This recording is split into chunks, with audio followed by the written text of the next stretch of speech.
Example number 17। सबसे पहले question पढ़ने का तरीका है बेटा, रिक्वायरमेंट पर आए तो रिक्वायरमेंट में कहता है prepare an income statement for the month of December 19। जी, मंथली डाटा नॉर्मली इसमें दिया होता है, तो आपने मंथ वाइज इनकम स्टेटमेंट बनानी है। अब पता कहां से चलेगा, ये मैन्युफैक्चरिंग बिजनेस है। ये देखें, आपको 3 इन्वेंट्रीज नजर आ रही हैं क्वेश्चन में, raw material, work in process और फिनिश गुड्स। और जगह जगह आपको नजर आएगा मटेरियल, लेबर और फैक्ट्री के एक्सपेंसेस। ठीक है, तो सबसे बड़ी पहचान है कि ये इन्वेंट्रीज होंगी, डायरेक्ट मटेरियल, डायरेक्ट लेबर, इस तरह लिखा होगा। तो क्वेश्चन में ऊपर अगर हम आते हैं, डाटा देखते हैं, तो वो कहता है कि limited submit the following information for the month ended 31 दिसंबर 2019। हाँ जी, सेल्स रेवेन्यू है, इनकम स्टेटमेंट में आ जाएगी। ये किस्म का जैसे आपको ट्रायल नहीं दिया होता, वैसे ये डाटा दिया हुआ है, लेकिन ये ट्रायल नहीं है। अच्छा जी, बिगिनिंग इन्वेंट्री रॉ मटेरियल की, ये कॉस्ट ऑफ सेल्स में डायरेक्ट मटेरियल कंज्यूम में जाएगी। फिनिश गुड्स इन्वेंट्री है, वर्क इन प्रोसेस की बिगिनिंग है। ये तमाम बिगिनिंग इन्वेंट्रीज ऐड होंगी और ये तमाम एंडिंग इन्वेंट्रीज लेस होंगी, लेकिन इनकी तरतीब कुछ इस तरह से होगी कि पहले ये इन्वेंट्री एडजस्ट होगी, फिर ये ऐड होगी, फिर ये, इसी तरह लेस करते हुए भी इनका ये तरतीब होगा। हाँ जी, मटेरियल परचेज की कॉस्ट दे दिया है, परचेज रिटर्न है, तो परचेज कॉस्ट में से लेस करके नेट करेंगे। डायरेक्ट लेबर कॉस्ट है, कॉस्ट ऑफ सेल में आ जाएगी। मिसलीनियस फैक्ट्री एक्सपेंसेस, जी ये मिसलीनियस फैक्ट्री एक्सपेंसेस है, तो मटेरियल और लेबर के अलावा ये सब फैक्ट्री के जो एक्सपेंसेस है बेटा, ये एफओएच कॉस्ट में आएंगे। Depreciation of factory building, repair of factory plant, plant होते ही फैक्ट्री में है। पावर हीट एंड लाइट, जो आप मशीनें चलाते हैं, हैवी मशीनरी होती है, वो 220 वोल्ट पे नहीं चलती, 12,000 या 10,000 वोल्ट का हमें सेपरेट वो लेना पड़ता है कनेक्शन, तो उसको हैवी बिजली कंज्यूम करने को पावर कहते हैं। इनडायरेक्ट मटेरियल कंज्यूम, कोई भी ऑयल ग्रीस वगैरह इस्तेमाल होगा, टूल्स छोटे छोटे इस्तेमाल होते हैं। इनडायरेक्ट लेबर कॉस्ट, वो वर्कर जो फैक्ट्री में प्रोडक्शन तो नहीं कर रहे लेकिन हेल्प आउट कर रहे हैं, स्वीपर, सिक्योरिटी गार्ड, सुपरवाइजर, उनकी सैलरी है। फायर इंश्योरेंस प्रीमियम है और डेप्रिसिएशन ऑफ द प्लांट है। तो ये उसने मिसलीनियस फैक्ट्री के एक्सपेंसेस दिए हैं, तो इनको हम ऐड करके एफओएच निकाल लेंगे। उसके बाद सेलिंग एक्सपेंसेस उसने क्या है, सेल्स का 10% है, ये इनकम स्टेटमेंट में चला जाएगा। और इसी तरह एडमिन एक्सपेंसेस हैं, ये भी इनकम स्टेटमेंट में चले जाएंगे। तो सिंपली हमने सिर्फ डाटा कॉपी पेस्ट करना है, बिल्कुल फाइनल अकाउंट की तरह है। तो अब आप इसको करें, साथ साथ सॉल्व करते जाएं और स्टेटमेंट बना लें। तो उसने हमसे इनकम स्टेटमेंट मांगी है, तो हम यहां पर इनकम स्टेटमेंट पहले बनाएंगे। के लिमिटेड, जी कंपनी का नाम है के लिमिटेड। इनकम स्टेटमेंट जो मेन रिक्वायरमेंट है वो ऊपर लिखेंगे, बाकी वर्किंग में ले जाएंगे उसको, या सपोर्टिंग कैलकुलेशन। अच्छा जी, for the month ended, format वैसे रखेंगे जैसे आप अकाउंटिंग में बनाते हैं, 31 दिसंबर 2019। जी, तो इनकम स्टेटमेंट का फॉर्मेट बना लेते हैं। सबसे पहले हम लिखेंगे सेल्स रेवेन्यू। पहले फॉर्मेट बनाता हूं मैं, कभी भी डायरेक्ट फिगर्स नहीं पुट करूंगा, पहले सारा स्ट्रक्चर छापा लगा लें, कॉपी पेस्ट। ये अप्रोच आपने नोट करनी है, मुझे पता है आंसर तो आपने निकाल लेना है, ये कोई इतना मुश्किल काम नहीं है। लेकिन बेटा अप्रोच क्या है कि सिर्फ पहले स्ट्रक्चर बनाना है, ढांचा बनाना है फिगर्स के बगैर। और मैं जितने भी चैप्टर्स करवाऊंगा, खास तौर पर वो चैप्टर जिनके स्पेसिफिक फॉर्मेट्स है ना, तो उनको मैं क्या करूंगा, पहले फॉर्मेट कॉपी कर लूंगा। अब जिस बच्चे को वो फॉर्मेट याद नहीं है ना, जो कल मैंने करवाया है, तो वो बेवकूफी कर रहा है। तो पहले फॉर्मेट याद कर लें, लिख लें का 4-5 दफा किसी सफे पर। खास तौर पर जो बच्चे R1 नहीं पढ़ के आए हुए, जिन बच्चों ने R1 पढ़ा हुआ है, FR1, उनको मसला नहीं होगा। तो sale revenue minus cost of goods sold या कॉस्ट ऑफ सेल्स कहते हैं। और हम यहां पे लिख लेंगे वर्किंग 1 करके आएगा, ये नहीं है हमारे पास कॉस्ट ऑफ सेल। तो ग्रॉस प्रॉफिट, इसमें से हम लेस करेंगे नॉन प्रोडक्शन एक्सपेंसेस, या यही हेडिंग दे सकते हैं जो आप अकाउंटिंग में देते रहे हैं, ऑपरेटिंग एक्सपेंसेस, तो मेरा ख्याल है हमारे पास यहाँ पर सेलिंग एक्सपेंसेस हैं और उसके बाद 10% ऑफ सेल एडमिन एक्सपेंसेस हैं। तो जब आप इसको लेस करेंगे तो हमारे लिए ये नेट प्रॉफिट आ जाएगा। टेक्निकली तो वैसे ही ऑपरेटिंग प्रॉफिट होता है, लेकिन हमारे क्वेश्चंस में अगर इंटरेस्ट और टैक्स वगैरह ना दिया हो तो यही नेट प्रॉफिट होता है। लेकिन अब जो डेटा गिवन है वो कॉपी पेस्ट करें, वर्किंग पे बाद में आना है। ये नहीं है कि वर्किंग पहले शुरू कर दें। तो सेल्स रेवेन्यू गिवन है आपको 9 लाख रुपए से, 1000 में राउंड भी कर सकते हैं। कॉस्ट ऑफ सेल नहीं है। हाँ जी, सेलिंग एक्सपेंसेस उसने कहा था 10% of the sale, 10% of the sale, तो 9 लाख का 10% 90,000। और एडमिन एक्सपेंसेस उसने कहा है 5% ऑफ सेल, तो मेरा ख्याल है ये आ जाएगा 45,000। अब अगर हम कॉस्ट ऑफ सेल कैलकुलेट कर ले तो हमारे पास ग्रॉस प्रॉफिट भी आ सकता है एंड सो ऑन। तो कॉस्ट ऑफ सेल के लिए अब हमने कैलकुलेशन करनी है जी। तो हम यहां पे लिखेंगे वर्किंग नंबर 1 के लिमिटेड और cost of goods manufactured and sold statement, cost of goods manufactured and sold statement. ले जी, और मैं जरा फॉर्मेट पूरा लिख रहा हूं, वर्किंग में आप छोड़ सकते हैं, खाली आप सिर्फ नाम भी लिख सकते हैं। फॉर द मंथ एंडेड 31 दिसंबर 19। तो ये पिक्चर लेनी है जिन्होंने, वो पिक्चर ले लें इसकी, ताकि वो डाटा तो फिल कर सके, मेरे ऊपर डिपेंडेंट ना हो। तरीकाकार ये होता है कि अगर आपको चीजें समझ आ रही हैं और आपने घर से नहीं किया हुआ या आपको आता नहीं है तो आप बैठे सिर्फ देखते ना रहें, बल्कि आप करते रहें और टीचर से आगे करें। क्योंकि मैं तो जरा आराम आराम से बोल के साथ साथ लिखता हूँ और फिर बताता हूँ, तो आप लोग तो अगर बहुत इंपॉर्टेंट पॉइंट है तो मैं कह दूंगा यार ये जरा सुन लें फिर लिखिएगा, अदरवाइज फिर आप कॉपी पेस्ट वाले काम में आप सिर्फ लिखें पहले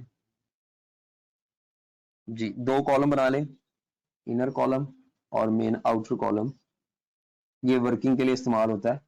तो मेन कॉलम हमारा आउटर कॉलम होगा जी। तो हम सबसे पहले लिखेंगे डायरेक्ट मटेरियल कंज्यूम्ड। इसमें भी पहले हम स्ट्रक्चर बना लेंगे, डायरेक्ट मटेरियल कंज्यूम्ड। तो डायरेक्ट मटेरियल कंज्यूम में हमारे पास क्या आता है, पहले ओपनिंग इन्वेंट्री ऑफ मटेरियल, जिसको आप ब्रॉड डाउन भी कह सकते हैं, प्लस मटेरियल की परचेज कॉस्ट नेट करके ले लेंगे और माइनस क्लोजिंग या एंडिंग इन्वेंट्री ऑफ मटेरियल। ये कल हमने मटेरियल इन्वेंट्री का टी अकाउंट देखा था, उस टी अकाउंट में ऐसे ही था। हमने कहा था टी अकाउंट में डेबिट साइड पर यहाँ पर ब्रॉड डाउन बैलेंस आता है, यहाँ परचेज आती है, ये क्लोजिंग बैलेंस होता है। तो अगर आपको मटेरियल कंज्यूम निकालना हो तो आप बैलेंसिंग फिगर निकाल सकते हैं। तो ये हमने कल पढ़ा था, लास्ट लेक्चर में हम डिस्कस कर चुके हैं।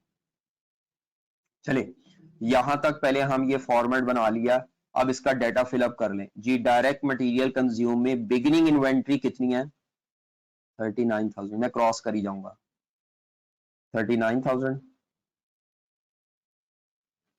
प्लस मटेरियल परचेज की कॉस्ट, ये परचेज कॉस्ट है 3 लाख और माइनस 6,000 की परचेज रिटर्न है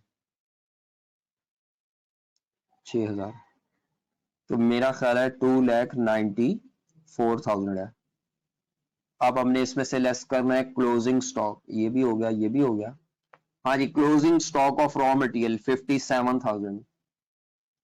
तो अब आप इसको प्लस माइनस करेंगे तो डायरेक्ट मटेरियल कंज्यूम आ जाएगा जी। कितना आता है, तो ये आता है 2,76,000। डायरेक्ट मटेरियल कॉस्ट के बाद आगे है डायरेक्ट लेबर कॉस्ट।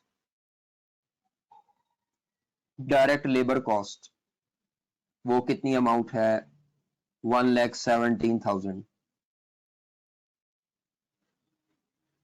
तो इसको हम प्राइम कॉस्ट कहते हैं। तो अगर आप लिखना चाहें तो यहां लिख सकते हैं prime cost, direct material plus direct labour cost equal to होता है प्राइम कॉस्ट।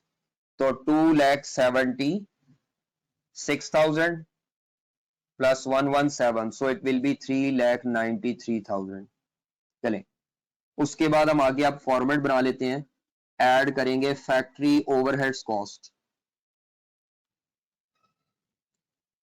और ये जो फैक्ट्री ओवरहेड कॉस्ट है उसमें आपको काफी एक्सपेंसेस की डिटेल दी हुई है, तो वो हम तमाम एक्सपेंसेस जो है वो वन बाय वन लिखते जाएंगे और ऐड करते जाएंगे। तो हमारे पास ये डायरेक्ट लेबर भी हो गया, फैक्ट्री ओवरहेड्स में ये सारे एक्सपेंसेस हैं, तो इन एक्सपेंसेस को हम वन बाय वन लिख लेंगे नाम से। डेप्रिसिएशन ऑफ बिल्डिंग,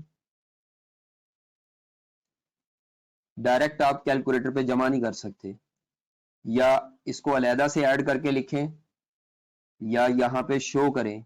अगर आप कहते हैं मैं डायरेक्ट कैलकुलेटर पे करता हूं तो फिर थोड़ा मुश्किल हो जाएगा और वो गलत बात हो जाएगी। मैंने लास्ट टाइम भी कहा था कि सारा कुछ कैलकुलेटर पे नहीं करना। 18,600। नेक्स्ट, ये एमसीक्यूज बेस्ड पेपर नहीं है ना। Next, rent, oh sorry, repair, power heat and light, repairs है, पावर हीट एंड लाइट है। मेरा ख्याल है ये अब आपके सामने क्वेश्चन नजर आ रहा होगा आपको, तो हम यहां पे लिखते जाते हैं रिपेयर्स 1400, 1400। उसके बाद power heat and light, power heat and light है 7200। उसके बाद इनडायरेक्ट मटेरियल 11,400, टूल एक्सपेंसेस 90,200। उसके बाद फायर इंश्योरेंस प्रीमियम 1,000 और डेप्रिसिएशन ऑफ प्लांट 9,800। ले जी, अब आप इसको टोटल कर लेंगे। जब आप इसे टोटल करेंगे तो आपके पास एफओएच का टोटल आ जाएगा। अच्छा, ऊपर से वो मिट गया, 18,600। डेप्रिसिएशन ऑफ फैक्ट्री बिल्डिंग और रिपेयर, तो इसका टोटल करेंगे जी। जी टोटल आएगा 58,600। तो अब आप ये 58,600 जो है 58,600 ये ऐड करेंगे जी। 393,000 प्लस 58,600, तो ये हमारे पास आ जाएगा current, total current manufacturing cost या टोटल करंट फैक्ट्री कॉस्ट भी कहते हैं इसे, प्लस इसमें 393 करेंगे तो 451,600। अच्छा जी, अब इसमें हमने ऐड क्या करना है, ये अब हमारा ना ओपनिंग वर्क इन प्रोसेस और क्लोजिंग वर्क इन प्रोसेस की इन्वेंट्री ऐड करेंगे। ये हमने ड्यूरिंग द करंट पीरियड जितनी प्रोडक्शन शुरू की है ये वो होती है। इसमें ऐड करेंगे cost of opening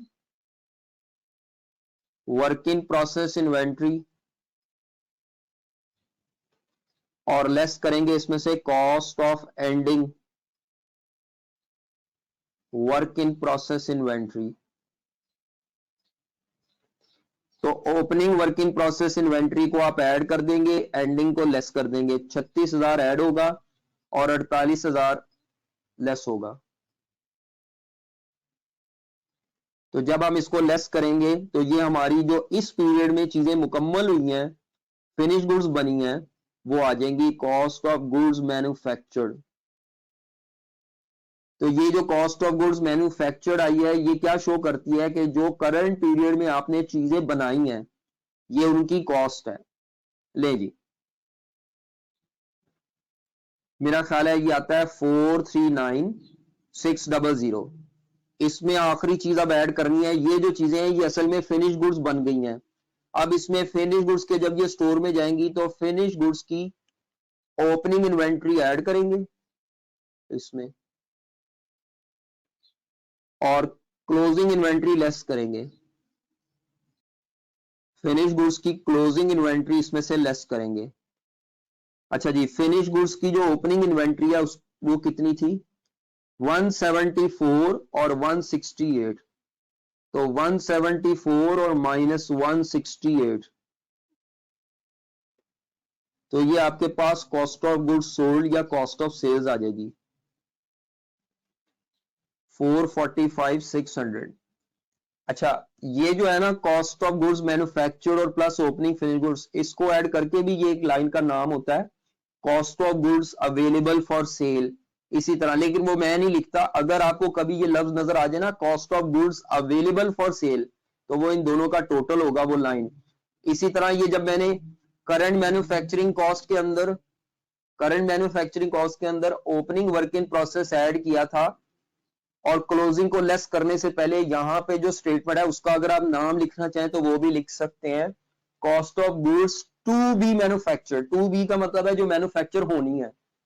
cost of goods to be manufactured है, ये कॉस्ट ऑफ गुड्स मैन्युफैक्चर्ड। नीचे ही आएगा cost of goods available for sale और आखिर में आ गया कॉस्ट ऑफ गुड्स सोल्ड। तो वो मैं जरा स्टेटमेंट शॉर्ट कर देता हूं ताकि टाइम बच जाए। Cost of sale working one करके 445,600, तो माइनस करेंगे तो हमारे पास ये ग्रॉस प्रॉफिट आ जाएगा 45,440। ऑपरेटिंग एक्सपेंसेस में सेलिंग एक्सपेंसेस थे और एडमिन थे, तो सेलिंग हमने 90,000 निकाले थे और एडमिन हमने 45,000 निकाले थे। तो जब हम इसमें से 135,000 एडजस्ट करते हैं तो मेरा ख्याल है 319,400 का ये नेट प्रॉफिट आ जाता है। हाँ, इनडायरेक्ट लेबर कॉस्ट नहीं लिखी, चले तो वो ऊपर नीचे आने में ही हमारी वो फिगर मिस कर दी हमने। चलो कोई नहीं, कुछ नहीं होता। तो इसमें अगर हम इनडायरेक्ट लेबर कॉस्ट भी लिख लें, अगर हम इनडायरेक्ट लेबर कॉस्ट लिखें तो वो कितनी अमाउंट की थी? 1800 की। तो ये इनडायरेक्ट लेबर कॉस्ट अगर हम ऐड करें तो ये 60,400 के एफओएच आते हैं, ऐसे ही है जी। तो 60,400 के एफओएच आते हैं। इसको अब अगर आप ऐड करें 3,93,000 प्लस 60,400, 453,400, इसको कहते हैं टोटल करंट मैन्युफैक्चरिंग कॉस्ट। आगे हमने सारा फॉर्मेट बना लिया है, तो इसमें सिर्फ डेटा प्लग इन करना है। Opening work in process add करेंगे 36 और माइनस करेंगे क्लोजिंग 48, तो 36,000 ऐड करेंगे, 48,000 लेस करेंगे, तो ये आ जाएगा 4,41,400। उसके बाद इसमें ओपनिंग फिनिश गुड्स ऐड करेंगे, क्लोजिंग लेस करेंगे, 174 ऐड होगा और 168 लेस होगा। तो ये जो कॉस्ट ऑफ गुड्स सोल्ड आ जाएगी 447,400, 447,400, 452,600 और माइनस 135, 317,600। ले जी, ये प्रॉफिट आ जाएगा हमारा। तो उम्मीद है कि जो हमने कोई मिस आइटम की होगी वो हमने रेक्टिफाई कर लिया। ठीक है बेटा, तो ये क्वेश्चन सिंपल सा था, इसमें कोई इश्यू नहीं था। बस इसमें जो आपको बात सिखाई जा रही है वो ये है कि आपको जो फैक्ट्री ओवरहेड्स के एक्सपेंसेस है ना वो एक डिटेल से दिए हुए थे, तो आपने वन बाय वन उनको ऐड अप कर लिया जी। कोई प्रॉब्लम है तो वो आप पूछ सकते हैं। ये मुकम्मल हो गया जनाब, ये मुकम्मल हो गया, अब इसमें कोई और प्रॉब्लम नहीं है।